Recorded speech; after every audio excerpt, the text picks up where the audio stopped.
Halo teman-teman semuanya, apa kabar? Gue harap sih semuanya sehat-sehat aja ya. Oke, sebelumnya gue mengucapkan dulu selamat kepada teman-teman yang keterima di perguruan tinggi, baik dari jalur SNMPTN, SBMPTN ataupun SNMPTN Barat. Gue ucapin selamat, mudah-mudahan jurusan yang kalian pilih itu jurusan yang terbaik bagi kalian. Oke, di video kali ini gue mau membahas sesuatu yang ada kaitannya dengan pembelajaran. Kira-kira apa yang bakal gue bahas? Itu dulu.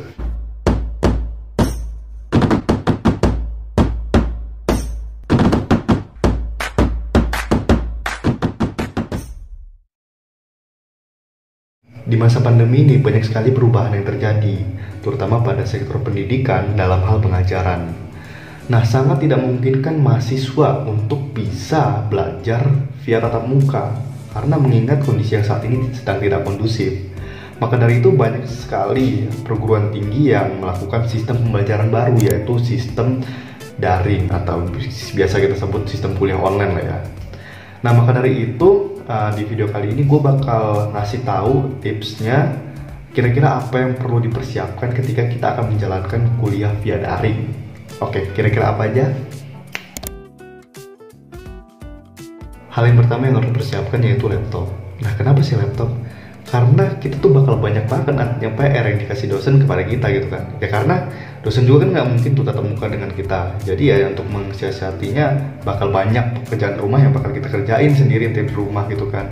Nah, untuk memudahkannya ya salah satunya dengan adanya laptop itu bisa ngebantu kita searching, terus juga bisa ngebantu misalnya kita join di Zoom meeting atau di Google Meet dalam hal perkuliahan gitu kan. Dan juga untuk membantu kita kalau misalnya dikasih tugas kayak laporan, presentasi atau buat PowerPoint, itu kan sangat mudah banget kalau misalnya kita punya laptop. Oke, setelah kita punya laptop, hal yang kedua yang harus kita lakuin yaitu kita mendownload aplikasi yang bakal mendukung kita untuk ikut dalam perkuliahan daring. Contohnya, bisa Zoom Meeting, terus juga Google Meet, ada juga Classroom atau e-learning dari masing-masing perguruan tinggi. Gunanya aplikasi yang kita download itu untuk apa sih? Contohnya nih, ketika kita mengikuti perkuliahan ya bisa ikut dari Zoom Meeting atau dari Google Meet, ya tergantung dari dosennya sih ya, mau dari apa. Dan juga misalnya untuk update tugas-tugas, terus update absen dan lain-lain itu ya bisa pakai Google Classroom ataupun e-learning. Nah, itu sangat membantu kita untuk mendukung perkuliahan online. Oke, yang terakhir dan yang paling penting yaitu kita harus ada kuota.